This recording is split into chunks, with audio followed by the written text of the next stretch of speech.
Good day, Mom. Today we will tackle about the tourism and hospitality networks and supply components. Before we proceed to our discussions, let me introduce myself. I am John Eric Palomar, I am Kinja Ferron. I'm Samantha Pipi. and let's start. First, we have the tourism and hospitality components. The travel industry is a tourism and hospitality network which includes both the public and private sectors. These tourism and hospitality components have these three categories. First, we have the direct providers. Second, support service. The third category was the tourism developmental organizations. The first category is the direct providers, includes business that are associated with travels such as airlines, hotels, restaurants, ground transportation, travel agencies, and retail shops. This business provides service activities and products that are consumed. The second category is the support service, lend support to direct providers. It includes specialized services such as tour organizers, travel and trade publication, hotel management, and travel research films. The third category is tourism developmental organization. It's different from the first two since it includes planners, government agencies, financial institutions, real estate developers, and educational and vocational training institutions. Let's proceed to tourism and supply components. Tourism and supply components are classified into five main categories. First, we have the natural resources. It includes elements in an area for use and enjoyment of a visitor such as a climate, bodies of water, beaches, natural beauty, and a supply of for drinking, sanitation, and similar use.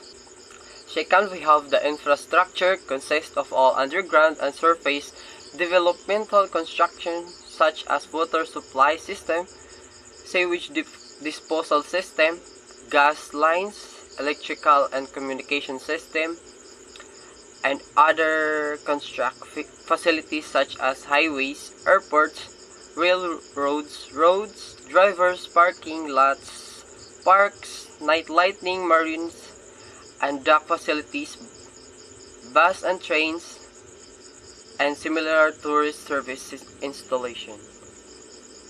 Third, we have the superstructure. Is the above ground facility service such as airport, buildings, passenger traffic terminals, hotels, motels, resort, and restaurant. Place and entertainment, museum, stores, and similar structures. 4. We have the transportation and transportation equipment.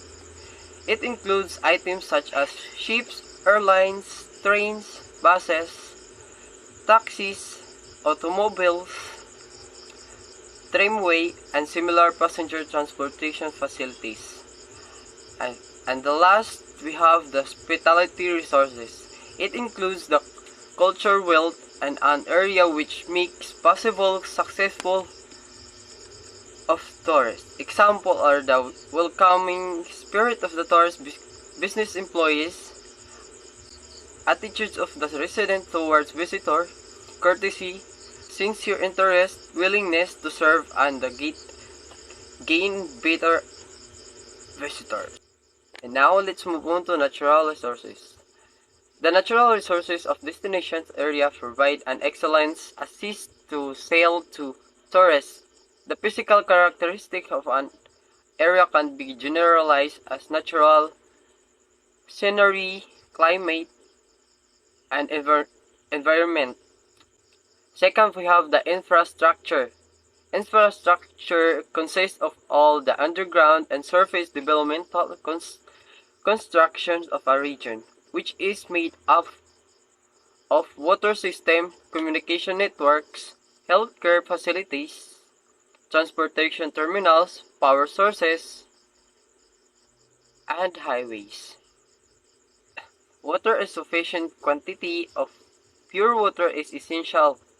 A typical resort requires 350 to 400 gallons of water per room per day. Second, we have the power. The important things to consider are the adequate supplies of power is unavailable to meet peak load requirements.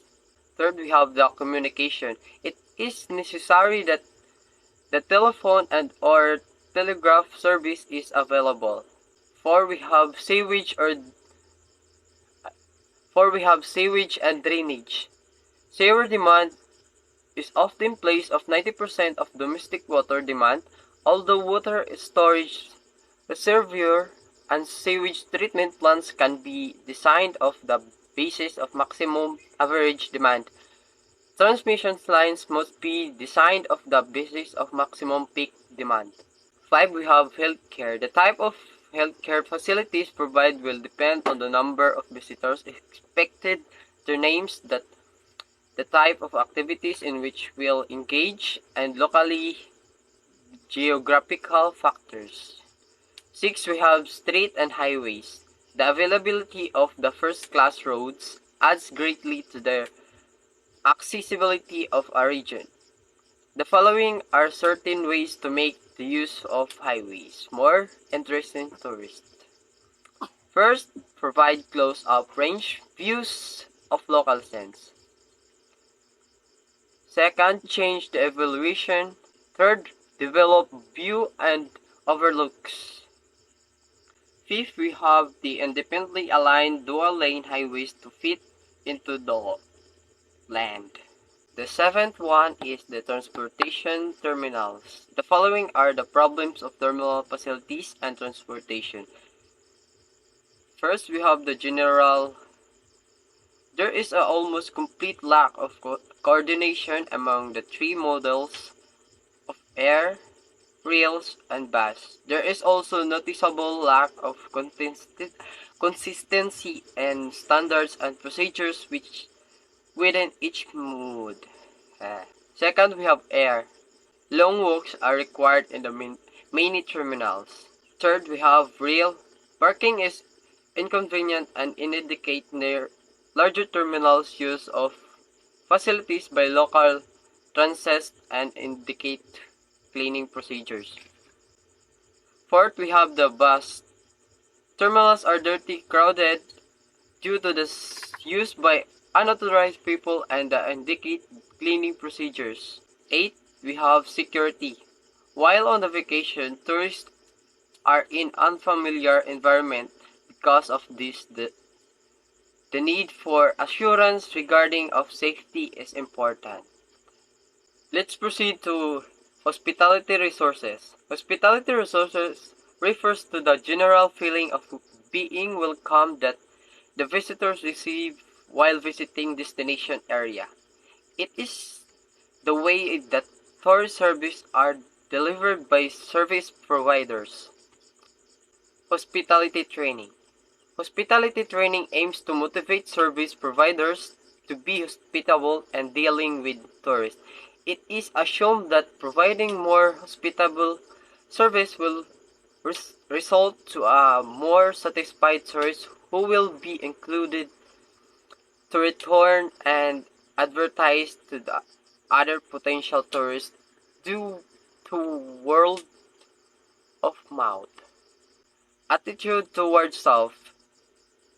Individual self-esteem or attitude towards self is low. That individual will tend to behave in such ways that the feedback from the others will confirm the low option of himself. Attitude towards others. The second aspect of the attitudes towards others, service providers should be assisted in developing positive feeling towards fellow employees and the tourists that will result in positive behaviors towards the tourist. Attitude towards the tourism and hospitality industry. A positive attitude as a service provider toward tourists can be brought out only with employees are made aware of how important tourism and hospitality is. Next, we have the community awareness programs. Although the tourists are most directly affected by the degrees of hospitality shown by the service providers, the overall feeling of being welcome within a community will also enhance or detach from the vacation experience. An acceptance of the tourist and hospitality cannot be built unless the benefits of tourism and hospitality are made clear to members of community. And the next topic will be discussed by my group mates. So today, we will tackle about transportation. So nganong importante man ang transportation sa tourism industry? Importante ang transportation kay walay transportation dili kaadto ang mga turista sa ilahang destinasyon. Karon ila-ilahon nato ang mga nagkalaing-laing transportasyon. Una na dire ang land travel. So unsa may naa sa land travel? Naa dire ang taxi and limousine services. So dapat ang usa ka taxi driver or limousine driver kay helpful. Ilahang tabangan ilahang mga passenger ug sakay sa ilahang mga baggage ug ila pud kining ablihan sa pultahan. Ug ang pinaka-importante is dapat ang driver sa taxi or limousine kay kabalo sa foreign language. Nganong importante man? Kay para magkasinabot sila or magka-communicate sila sa ilahang passenger nga gikan sa laing nasod. Pero kung dili kabalo sa foreign language or dili kaayo kabalo sa foreign language, ang usa ka driver is to the rescue din ang hotel nga stayhan ni passenger. Tagaan sila og information nga kanang related sa ilahang destination. Next is bus services.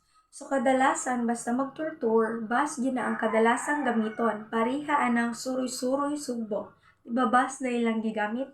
So dapat ang tour buses is na ay large windows. Nga naman, kay para makita sa mga turista ang tanawin or ang ilahang mga gipang-agian mintras nagbiyahe sila.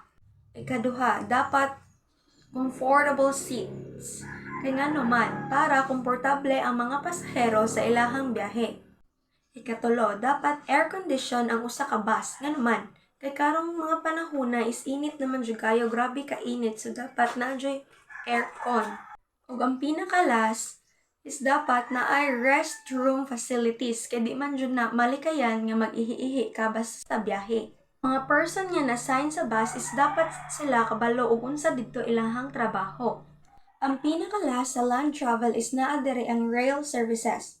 So kadalasan sa mga tao is ganahan mo sakay og train kay less hassle man siya o wala say traffic. O mapadali ang ilahang pag-abot sa ilahang ganahang destinasyon. Next is air travel. So mingon tag air travel, ang atong nasa nahuna is mga airplane jud. So ganahan ta mapadali ang atoang biyahe, labi na og tabukonon og loud ang atong paadtuan, so kinahanglan jud ta mag-airplane.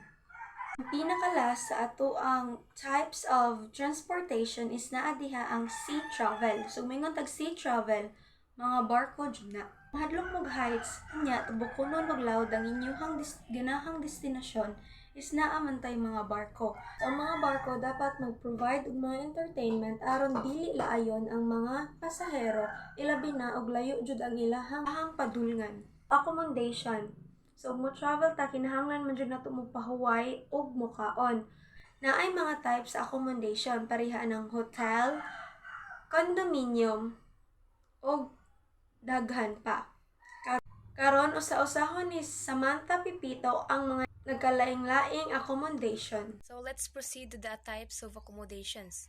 When it comes in your mind, what is accommodations? So the term accommodation refers to a room, building, or lodging which provides guests with a comfortable environment to stay, rest, and unwind, as well as a safe and secure place, also a sense of belongingness. Tourist accommodations may be classified into the following categories. The first is hotel. Hotel provide travelers with shelter, food, refreshment, and similar services and goods. The second is condominium. Is an individually owned residential unit in a building or complex comprised of other residential units.